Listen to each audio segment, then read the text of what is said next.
Prince Sharma ji Roorkee से। राधे राधे। राधे राधे महाराज जी। महाराज जी, 1 साल से YouTube के माध्यम से आपसे जुड़ा हूं और आपके बताए नाम जप का अभ्यास कर रहा हूं। गुरुजी, मेरा प्रश्न है, जैसे हम लोग पढ़ाई करते हैं या कोई दूसरा काम करते हैं तो उसमें सफलता मिलने पर, उसके पूर्ण होने पर धन के साथ साथ साथ समाज का प्रोत्साहन आदि मिलता है, जो आगे बढ़ने के लिए एक प्रेरणादायक रहता है। लेकिन अध्यात्म में सामान्यता नहीं दिखता, जिसकी वजह से नाम जप में आध्यात्मिक जीवन जीने में उत्साह समय समय पर कमी सी। इसमें प्रारंभ में यग्रे विष्णु परिणामे अमृतोपमम, प्रारंभ थोड़ा इसका विषवत है, लेकिन प्रोत्साहन, कितने आदमी प्रोत्साहन देते हैं संसारिक आदमी को। रोज लोग खड़े होते हैं, रात्रि के सर्दी का समय है, अंधेरा है, चाहे वर्षा हो रही हो, बच्चा बच्ची बूढ़ा सब खड़े होते हैं, नहीं सब। ये प्रोत्साहन नहीं मिल रहा, पूरा विश्व प्रोत्साहन नहीं दे रहा, पूरा भारत प्रोत्साहन नहीं दे रहा। ये नाम जप का ही तो प्रोत्साहन दे रहा है, ये हमारे भगवान के आश्रय का ही तो प्रोत्साहन दे रहा है। आप विचार करके देखिए, प्रारंभ में जब समुद्र मंथन हुआ तो सबसे पहले विष निकला, आखिरी में अमृत निकला ना।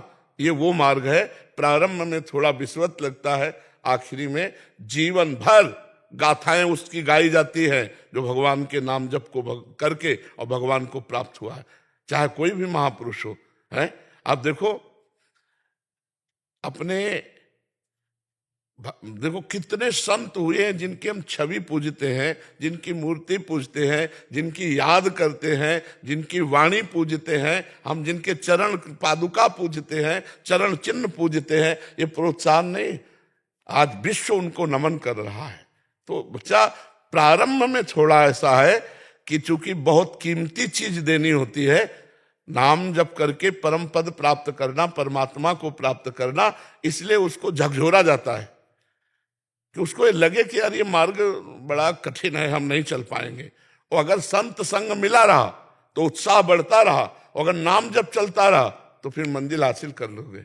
मैं तुम्हारा हूं, तुम्हारा ही रहूंगा, कभी उफ नहीं करूंगा। करो, आप कर लो, रौंद लो जितना रौंदना चाहो प्यारे, हम आपसे प्यार करते हैं, कभी ना आपसे सिकवा करेंगे ना किसी से सिकवा करेंगे, मैं आपका हूं। तो आज जाके देखो प्रोत्साहन, माता बहने बूढ़े बच्चे, रात्रि के समय हम देखते हैं ना, जिस समय नींद खोल करके रजाई हटाना मुश्किल होता है, उस समय नाचते हैं, ऐसे ऐसे बच्चे नाचते हैं, माताएं बहने बूढ़े सब। ये प्रोत्साहन नहीं है, ये हमारे हृदय को उत्साह होता है कि मेरे भगवान इतने रूपों में मुझे प्यार कर रहे हैं। तो हमें पहले शुरुआत में देखना है कि किसी का सपोर्ट हमें जरूरत नहीं है, हम कदम बढ़ाते चले जाएंगे, आगे सपोर्ट ही सपोर्ट है। आप ये समझ लो, आगे प्रारंभ में परमार्थ के पथिक के मार्ग में सूल फेंके जाते हैं, वो सूल दिखाई देते हैं लेकिन होते हैं फूल। और जब कदम बढ़ा के आगे चला जाता है तो पराग ही पराग पे चलना है, फूलों के पराग पे आनंद ही आनंद है। पर थोड़ी मंजिल कठिन है जिसमें दिखाई देता बड़ा। सही चलोगे ना, तुम्हारे मित्र तुम्हारा उपहास करेंगे, महाराज होता है। हाँ, और तुम्हारा मन ही तुमको बताएगा कि यार क्या मिल रहा है मतलब में। देखो, अशांति और भय का एकदम वो रहता है। हाँ, क्योंकि अशांति वो मन की है, मन भोगों में शांति चाहता है, अब उसको मनमानी करने को नहीं मिलता तो अशांत हो जाता है, और मन को मरना पड़ेगा, निर्विषय होना पड़ेगा, इसलिए भयभीत हो रहा। तुम भयभीत मत होना, एक दिन मन यही भगवान का अनुभव करा देगा। चुपचाप चलते रहो, इसीलिए कहा भजन न होई संग बिनु, और भजन बिना नहीं प्रेम, बिना संग के भजन नहीं होता, बिना भजन के प्रेम नहीं होता। अगर आप रोज सत्संग सुनोगे तो आपको नया बल मिलेगा और आप आगे बढ़ोगे। देखो, एक क्षण में अंधेरा, एक क्षण में प्रकाश, हमको हर स्थिति में एक रस रहना, आनंद हर समय आनंद। नाम जप का यही प्रभाव है, हर समय आनंद रहना, प्रफुल्लित रहना। मृत्यु भी फूल नजर आती है। महाराज जी, बाबा का भी यही प्रश्न था कि इनके शरीर में बहुत व्याधियां सी आ रही हैं जो भजन में विघ्न बन रही हैं, भजन सही ढंग से नहीं हो। अरे कोई भजन नहीं, देखो हमारी बात समझो, हम वाहेगुरु को समर्पित है। आपके लिए उत्तर है, हम वाहेगुरु को समर्पित है, और वाहेगुरु का हर विधान मीठा लग रहा है, तो हम ये देख रहे हैं कि वाहेगुरु का विधान यही भजन है, और उसी को हम आनंद पूर्वक सह रहे हैं, यही भजन है।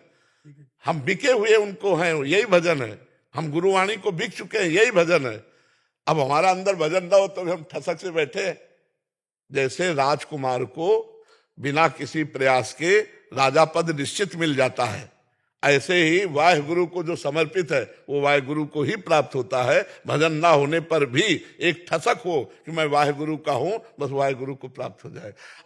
अब शरीर की स्थितियां हो सकता है कि इतनी पीड़ा हो कि हम न याद कर पाए, लेकिन हमें किनके, ये तो हमें पता है ना कि हम वाहेगुरु का हैं। तो बस जब याद आवे तो वाहेगुरु वाहेगुरु वाहेगुरु, और नहीं तो वाहेगुरु के तो है ही, अब वाहेगुरु अपने पास बुला ही लेंगे।